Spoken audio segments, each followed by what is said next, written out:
Assalamualaikum warahmatullahi wabarakatuh. Waalaikumsalam warahmatullahi wabarakatuh. Innal hamdalillah nahmaduhu wa nasta'inuhu wa nastaghfiruh wa na'udzu billahi min shururi anfusina wa min sayyiati a'malina. May yahdihillahu fala mudilla lahu wa may yudlil fala hadiya lahu. Asyhadu an la ilaha illallah wahdahu la syarika lahu wa asyhadu anna sayyidana Muhammadan 'abduhu wa rasuluhu la nabiyya ba'dahu. Allahumma shalli wa sallim wa barik ala Rasulillah Sayyidina Muhammad ibn Abdillah wa ala alihi wa sahbihi wa lawala amma ba'da. Ma'asyiral muslimin, segenap jamaah pengajian rutin malam Selasa maghrib Musholla Al-Istiqomah RT 06 RW 07 Komplek TNI AD Bumi Cibausa Asri Dekan yang saya hormati rahimahumullah wa adakumullah. Segala puji bagi Allah, salawat dan salam semoga tetap dilimpahkan selalu sampai hari kiamat tiba atas kekasihnya Allah, manusia yang paling bagus akhlaknya, yang patut kita contoh akhlak dan ibadahnya. Karena apabila kita mencontoh akhlak beliau, samalah artinya kita mengikuti dan mengamalkan kitab suci Al-Quran. Beliau adalah Nabi kita tercinta, Nabi Agung, Nabi besar Muhammad Sallallahu Alaihi Wasallam. Juga untuk keluarga beliau, para sahabat beliau, dan seluruh pengikut beliau, orang iman yang tetap setia kepada beliau, yang tetap cinta kepada beliau, yang tetap istiqomah menjalankan perintah beliau, mengamalkan sunnah-sunnah beliau, mengamalkan ajaran Islam yang diajarkan oleh beliau. Semoga kelak dari kiamat kita dan keluarga kita, juga saudara kita semuanya memperoleh syafaat dari beliau dan mendapatkan air dari telaga beliau, juga mendapatkan keselamatan di hari kiamat, dikumpulkan bersama orang-orang yang soleh, orang-orang yang dimuliakan oleh Allah, dikumpulkan di bawah arasnya Allah bersama para calon ahli surga. Amin ya Allah ya rabbal alamin. Ma'asyiral muslimin rahimakumullah wa adakumullah. Malam ini kita sudah memasuki malam tanggal 12 di bulan Jumadil Awal atau Jumadil Ula 1444 Hijriah, bertepatan dengan tanggal 5 di bulan Desember 2022. Kita awali ta'alum rutin kita malam ini sebagaimana biasa, yaitu dengan pembacaan Ummul Kitab dan dengan pembacaan sholawat yang pahalanya dari kedua bacaan tersebut kita hadiahkan untuk seluruh ahli kubur keluarga kita yang telah mendahului kita, yaitu kedua orang tua kita atau salah satu dari keduanya, guru-guru kita, paman bibi kita, kakak adik kita, anak cucu kita, dan saudara-saudara kita. Bidilkaniyatul Fatihah. A'udzu billahi minasyaitonir rajim. Bismillahirrahmanirrahim. Alhamdulillahirabbil alamin.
Allahumma salli ala sayyidina Muhammadin tibbil qulubi wa dawaiha wa afiyatil abdani wa sibaiha wa nuril absari wa riyaiha wa ala alihi wa sahbihi wa sallim. Allahumma sholli wa sallim wa barik alaihi wa ala alihi wa sahbihi. Ma'asyiral muslimin rahimakumullah wa hadakumullah wa hafizakumullah. Dalam hadis yang diriwayatkan oleh Imam Bukhari dan Imam Muslim, hadis muttafaqun alaih, diterangkan an Ubadah bin Samit radhiyallahu ta'ala anhu qala Rasulullah sallallahu alaihi wa alihi wasallam man syahida alla ilaha illallah wahdahu la syarikalah wa anna Muhammadan abduhu wa rasuluh wa anna Isa abdullahi wa rasuluhu wa kalimatuhu alqaha ila Maryama wa ruhum minhu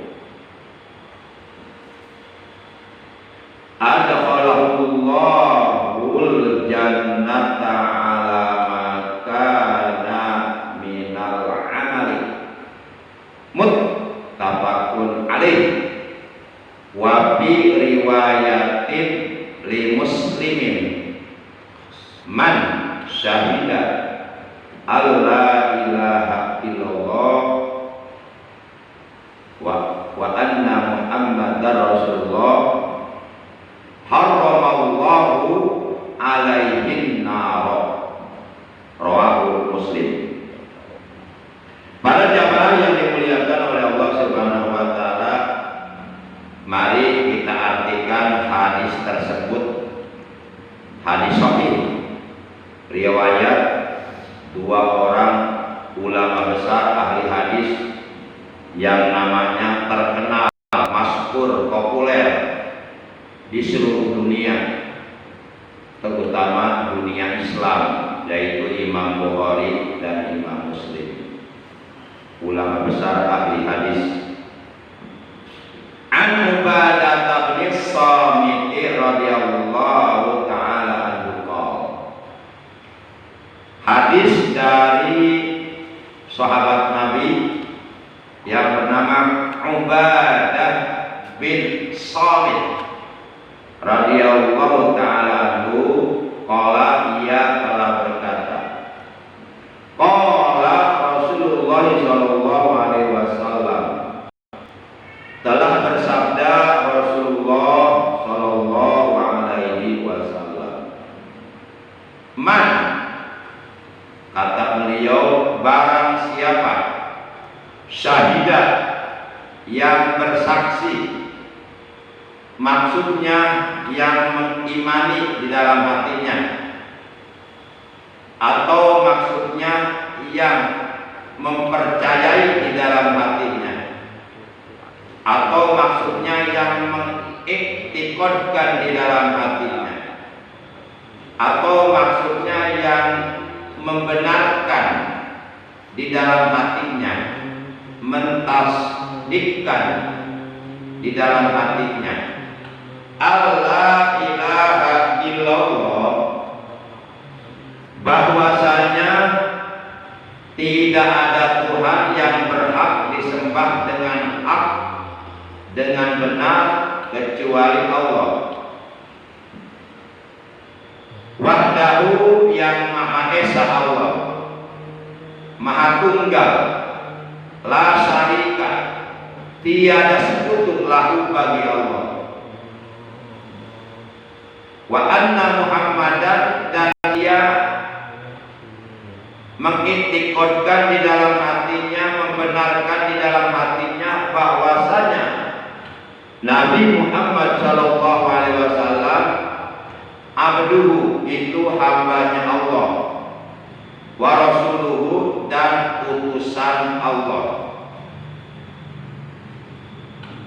Wa anna Isa, dan ia membenarkan di dalam hatinya, mengiktikadkan di dalam hatinya, mengimani di dalam hatinya, mempercayai di dalam hatinya bahwasanya Nabi Isa Al-Masih putra Maryam Abdullah, itu adalah hambanya Allah, bukan anaknya Allah. Lam yalid wa lam yulad, kata Allah, Allah tidak beranak dan tidak pula diperanakan. Bahwasanya Isa Al-Masih putra Maryam itu adalah Abdullah, hambanya Allah, wa rasuluhu, dan rasulnya Allah, utusan Allah. Sama kedudukannya seperti Nabi Muhammad sebagai utusan Allah. Demikian pula Nabi Isa kedudukannya sebagai utusan Allah, bukan sebagai anak Allah. Al-Qoha ila Maryam, di mana Isa itu disampaikan oleh Allah kepada Siti Maryam. Siti Maryam bapaknya siapa? Ada yang tahu? Siti Maryam, Imron. Ada Pak Imron? Siti Maryam bapaknya Imron, Maryam binti Imron. Nabi Isa itu disampaikan oleh Allah kepada Siti Maryam. Al-Qoha ila Maryam wa ruhun, dan ruh minhu yang dimasukkan oleh Allah ke dalam rahimnya Siti Maryam melalui malaikat Jibril.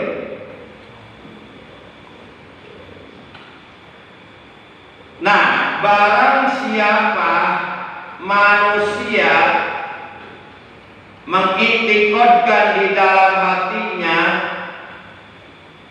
mengimani atau mempercayai di dalam hatinya, atau membenarkan di dalam hatinya bahwasanya tidak ada Tuhan selain Allah, hanya Allah yang disembah, dan bahwasanya Nabi Muhammad adalah hamba Allah dan utusan Allah, dan bahwasanya Isa binti Maryam, Isa Al-Masih binti Maryam adalah hambanya Allah dan utusan Allah, yang oleh Allah diberikan kepadanya kitab Injil, yang disampaikan Isa itu kepada Siti Maryam, ruh yang dimasukkan oleh Allah ke dalam rahimnya Siti Maryam atas kehendak Allah dengan kekuasaan Allah melalui malaikat.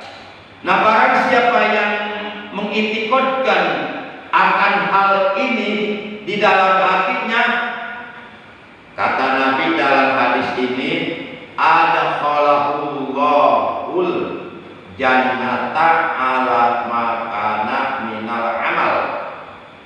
Niscaya Allah Subhanahu wa ta'ala akan memasukkan dia ke dalam surga sesuai dengan apa yang telah ia kerjakan.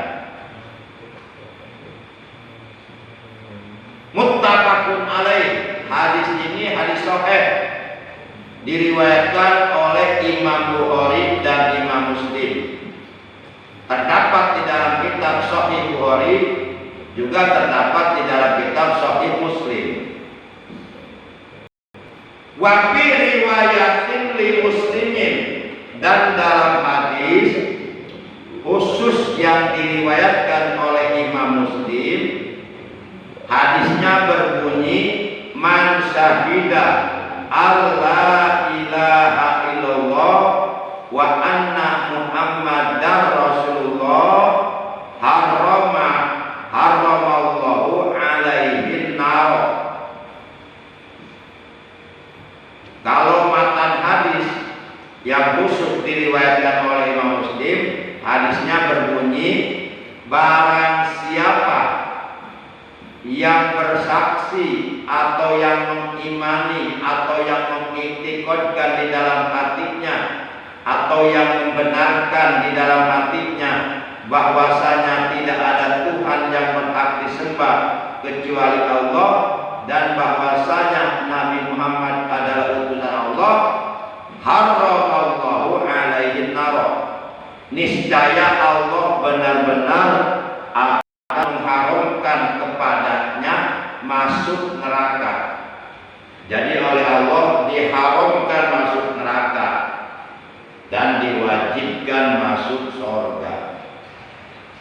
Keyakinan ini sangat amat penting.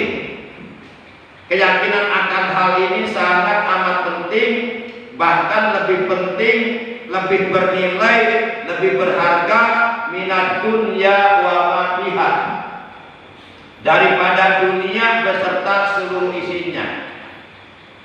Andai kata kita ditawarkan kau pilih dunia dan seluruh isinya, tapi kau hidup dalam keadaan kafir, atau kau pilih hidup dalam keadaan beriman walaupun kau tidak mendapatkan dunia, maka orang yang cerdas akalnya pasti memilih iman walaupun hidup di dunia tanpa memiliki harta yang banyak. Al-iman khairun minad dunya wa ma fiha. Iman itu jauh lebih berharga daripada dunia beserta seluruh isinya. Saya mau bertanya nih, orang yang beragama Islam sudah beriman belum? Kan ada rukun Islam, ada rukun iman. Kan rukun agama 3, Islam, iman, ihsan. Masing-masing mempunyai pengertian yang berbeda.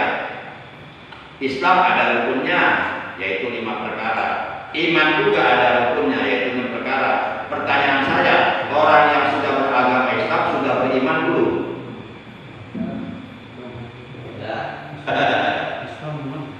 Belum.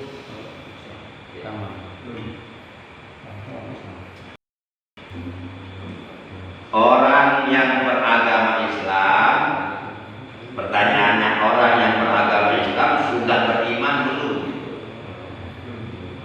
Atau boleh dibalik, orang yang beriman sudah beragama Islam belum? Ya, jawabannya cari sendiri-sendiri deh.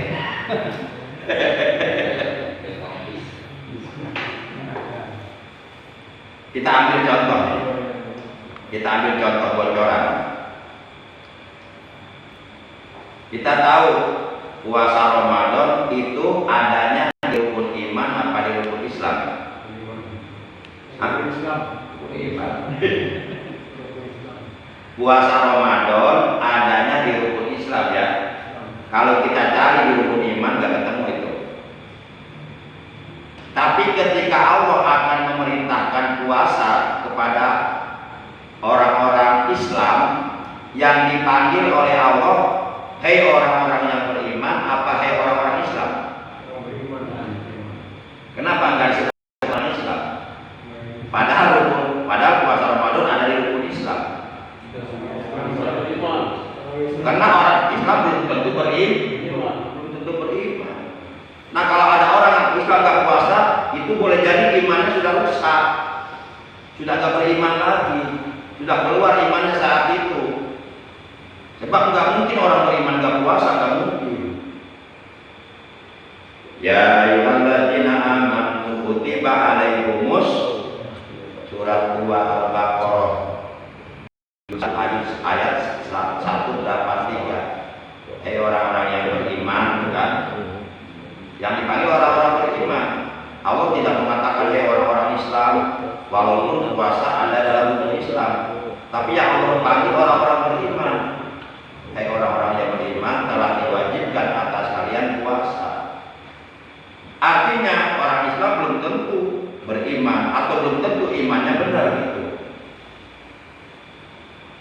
Nah, kalau ada orang yang nggak puasa Ramadan, makan, minum, merokok di tempat umum di pasar, berarti dia nggak punya rasa malu.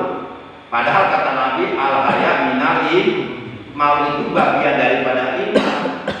Kalau orang rasa malunya hilang sama sekali, berarti imannya keluar. Contoh orang gila telanjang, malu lah dia? Enggak lah. Itu tandanya nggak beriman, dia nggak ada imannya. Kalau ada imannya masih ada rasa malu. Nah begitu. Berarti jawabannya ketemu belum? Nah, saya ulangi pertanyaannya. Orang Islam, orang yang beragama Islam sudah beriman belum?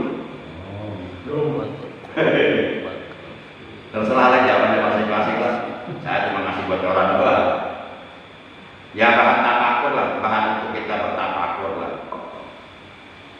Para jamaah yang dimuliakan oleh Allah Subhanahu wa Ta'ala. Tapi kalau kita perhatikan rukun Islam kan ada 5. Yang pertama syahadat, yakni mengucapkan 2 kalimat syahadat, yaitu syahadatullah dan syahadatul Rasul. Apabila kedua syahadat tersebut digabung menjadi satu, maka dinamakan syahadataini. Artinya 2 kalimat syahadat yang berbunyi asyhadu alla ilaha illallah wa asyhadu anna muhammadar rasulullah. Ini salah satu dari keduanya nggak bisa dihilangkan. Mesti dibaca dua-duanya, baik di dalam sholat maupun di luar sholat. Nggak sok baca syahadat cuma salah satunya. Misal asyhadu alla ilaha illallah tanpa membaca wa asyhadu anna muhammadar rasulullah, atau sebaliknya hanya membaca asyhadu anna muhammadar rasulullah tanpa mengucapkan asyhadu alla ilaha illallah sebelumnya. Enggak sok. Itu namanya bukan 2 kalimat syahadat. Nah, termasuk di dalam sholat ketika kita melakukan tahiyat akhir, wajib hukumnya ketika kita melakukan tahiyat akhir, wajib hukumnya kita mengucapkan 2 kalimat syahadat, asyhadu alla ilaha illallah wa asyhadu anna muhammadar rasulullah. Apabila ketika kita melakukan tahiyat akhir tidak membaca 2 kalimat syahadat, maka sholatnya enggak sah. Sebanyak apapun sholat yang kita kerjakan, 0, enggak sah, enggak bakalan diterima oleh Allah. Para jamaah yang dimuliakan oleh Allah Subhanahu wa Ta'ala, makanya di dalam sholat 5 waktu yang hukumnya fardu atau wajib, juga di dalam sholat-sholat sunnah yang lainnya atau disebut sholat nawafil, setiap kali kita melakukan tahiyat akhir wajib mengucapkan 2 kalimat syahadat. Dalam sholat 5 waktu, subuh, zuhur, asar, maghrib, isya, itu jumlah 2 kalimat syahadat yang kita baca sebanyak 9 kali. Hitung saja sendiri rinciannya, pasti 9 jumlahnya. Kenapa saya berani mengatakan pasti 9? Karena saya sudah hitung sebelumnya. Ya saya nggak mungkin bicara tanpa melakukan tanpa ngecek dulu. Para jamaah yang dimuliakan oleh Allah Subhanahu wa Ta'ala, sebab yang saya bicarakan ilmu, bukan omong kosong. Nah, nanti ditambah tuh 2 kalimat syahadat yang kita baca dalam sholat sunnah rawatib yang berjumlah 22 rakaat, baik yang hukumnya sunnah muakkad yang jumlahnya 10 rakaat maupun yang hukumnya sunnah ghair muakkad yang jumlahnya 12 rakaat. Berarti ditambah berapa? Berarti ditambah 22 kalimat syahadat yang kita baca di dalam sholat sunnah rawatib, yaitu sholat sunnah yang mengiringi, yang mengikuti sholat fardu 5 waktu, baik qobliyah maupun ba'diyah. Itu jumlahnya, jumlah syahadat yang kita baca di dalam sholat sunnah rawatib sebanyak 22 kali. Berarti 22 ditambah 9 kali 2 kalimat syahadat yang kita baca dalam sholat 5 waktu berapa? 22 ditambah 9. Nah, 31.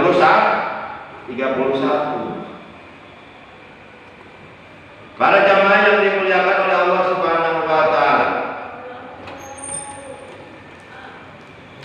Nah, ini 2 kalimat syahadat wajib kita wariskan kepada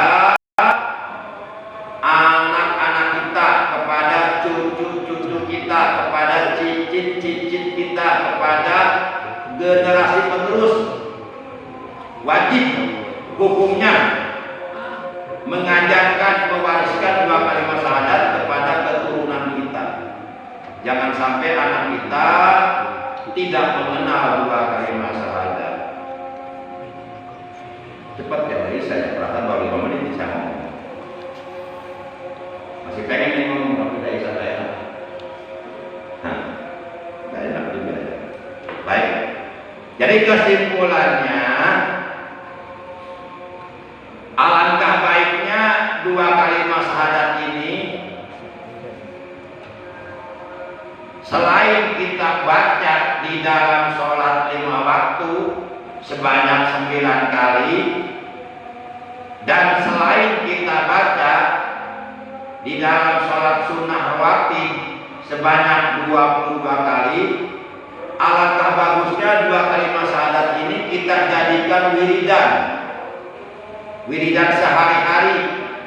Kalau mampu setiap hari baca 100 kali secara khusus kita wiridan 2 kalimat syahadat 100 kali. Kalau enggak mampu 50 kali lah. Kalau 50 kali juga belum masih mampu, ya usahakan 25 kali kita baca tiap hari 2 kalimat syahadat.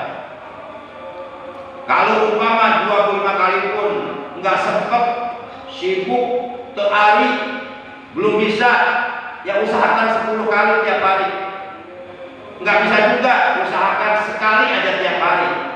Selain kita baca di dalam sholat 5 waktu, di dalam sholat rawatib kita baca begitu bangun tidur, kita baca subhanalladzi kita baca subhanalladzi yuhyil mauta wa huwa ala kulli syai'in qadir, alhamdulillahilladzi ahyana ba'dama amatana wa ilaihin nusur, alhamdulillahilladzi radda alayya ruhi wa afani bi jasadi wa ajnani bi dzikrihi, asyhadu an la ilaha illallah wa asyhadu anna muhammadar rasulullah. Minimal kita baca 2 kalimat syahadat setiap hari 1 kali. Kapan kita baca? Setiap kali kita bangun tidur menjelang subuh. Tapi baca dulu doa bangun tidur yang tadi. Saya kalau baca doa bangun tidur bacanya 3 macam. Itu 3-tiganya ada hadisnya. Yang subhanalladzi yuhyil mauta wa huwa ala kulli syai'in qadir. Artinya maha suci Allah yang telah menghidupkan orang yang mati, dan dia maha kuasa atas segala sesuatu. Yang kedua, alhamdulillahilladzi ahyana ba'da ma'amatana wa ilaihin nusur. Segala puji bagi Allah yang telah menghidupkan kami sesudah kami matikan, dan kepada Allah kami kembali. Yang ketiga, saya baca alhamdulillahilladzi radda alayya ruhi wa afani fi jasadi ajnali bi dzikrihi. Artinya segala puji bagi Allah yang telah mengembalikan ruhku kepadaku dan menyehatkan badanku. Nah, itu. Dan telah mengingatkan aku setelah bangun tidur, ingat kepadanya, menyebut nama Allah. Baru kita ucapkan 2 kalimat syahadat. Asyhadu an la ilaha illallah wa asyhadu anna muhammadar rasulullah. Kalau mau sambung sholawat, Allahumma sholli ala sayyidina Muhammad bi adadi man shalla alaihi wa sholli ala sayyidina Muhammad bi adadi man lam sholli alaihi wa sholli ala sayyidina Muhammad kama tuhibbu ayu sholli alaihi wa sholli ala sayyidina Muhammad kama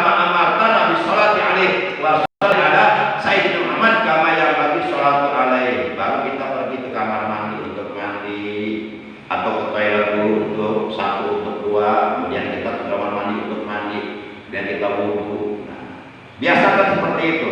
Itu amalan saya itu. Kalau bangun seperti itu. Para jamaah yang dimuliakan oleh Allah Subhanahu Wa Taala. Jadi kalau mampu 100 kali wiridkan 2 kali syahadat. Kalau nggak mampu 50, nggak mampu juga 25, nggak mampu juga 10, nggak mampu juga 1 kali setiap bangun tidur. Baca 2 kalimat syahadat setelah kita membaca doa bangun tidur. Amalkan itu. Demikian kurang lebihnya mohon maaf. Terima kasih. Mari kita tutup tali kita malam ini di ucapan hamdalah. Alhamdulillahirabbil alamin.